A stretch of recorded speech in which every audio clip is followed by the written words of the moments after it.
מה צריכים גורים? גורים צריכים מקום לרוץ ולשחק בו.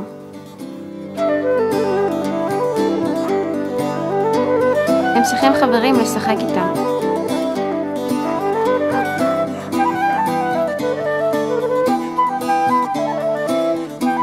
הם צריכים לינוק מן החלב של אמא. והם צריכים את אמא.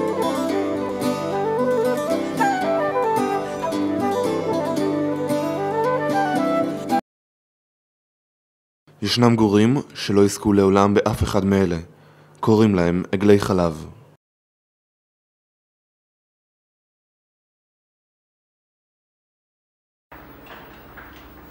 אלפי עגלי חלב מגודלים בישראל מדי שנה. 3 משקים במרכז הארץ ובצפונה מצאו את עיסוקם בגידול החיות העדינות האלו. אבל הדרך שעוברים עגלי חלב שונה מאוד מכל מה שאנחנו מדמיינים על גידול גורים.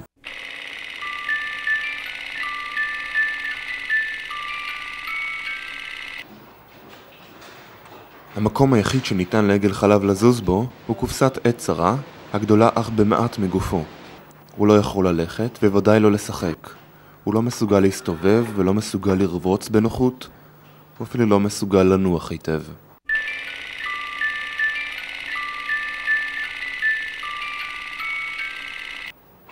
עגל החלב לא גדל לבד. הוא מוקף בעגלים רבים. אך הוא לא מסוגל לגעת בהם וודאי לא לשחק איתם. הם רק יכולים להחליף ביניהם קריאות של מצוקה. העגל משתוקק לגעת בשכניו וללקק אותם, אך ללא הועיל. רק פעמיים ביום, במשך דקות אחדות, יש לעגלים הזדמנות לגעת זה בזה. הדבר קורה כאשר פותחים את מחסומי הראש שלהם לצורך האכלה.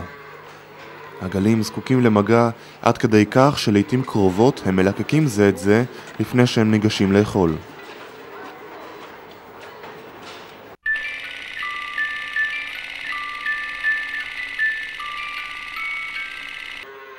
עגל החלב, למרות שמו, לא טעם חלב מימיו. במקום חלב מלעיטים אותו בתערובת המבוססת על מוצרי לוואי של חלב, מעולים במעט מים. בתערובת הזו חסרים מרכיבים החיוניים לבריאותו של העגל, ובעיקר חסר בתערובת ברזל. העגל זקוק גם למזון יבש ומוצק, אך מזון כזה הוא לא יזכה לטעום לעולם.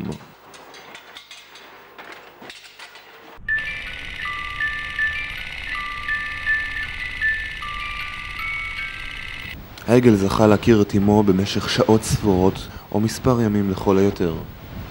מהר מאוד לקחו אותו ממנה והמיסו אותו על משאית כדי להובילו למשק הפיטום. רבים מגלי החלב המפוטמים בישראל מובלים במטוסים מפולין. מסע זה אורך מספר ימים ובמהלכו אין הצפיפות פחותה מזו שבמהלך הפיטום. העגלים ששרדו את המסע מבטאים את הזדקקותם למגע אמאי כאשר הם מנסים לינוק בכל הזדמנות. אפילו כאשר זו בסך הכל יד אנושית המוגשת להם. לא קשה להבחין בסבל העצום שעובר על העגל. הוא מנסה שוב ושוב לפרוץ את כלאו. הוא מבוהל, הוא משתגע. העגל חולה. בכל יום הוא חולה יותר.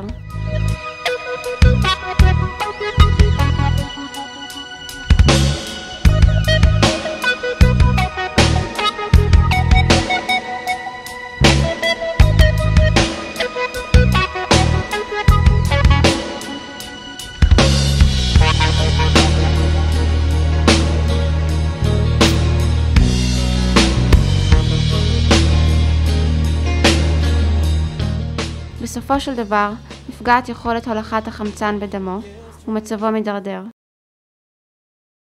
המשמעות של עגל חלב היא השגה של בשר לבן. והבשר הזה הוא בשר של חסר. חסר שם ברזל, חסרים שם מרכיבים מינרליים נוספים, חסרים שם מים, חסרים שם המון מרכיבים. השריר הזה, הבשר הזה, הוא שריר של חיה מנוונת. כאשר יפסיקו אנשים לאכול עגלי חלב, לא יקלעו עוד עגלים בתאים הצרים שראיתם. תעשיית הגורים תפסיק להתקיים כאשר לא יהיה מי שישלם לחקלאים. אל תאכלו עגלי חלב. אל תשלמו כדי לגרום מינויים וחולי. אפשר לעשות יותר מכך. אפשר לאסור את קיומה של תעשיית עגל החלב על פי חוק. חוק צער בעלי חיים אוסר עינוי, התאכזרות והתעללות בבעלי חיים. את החוק הזה צריך לממש.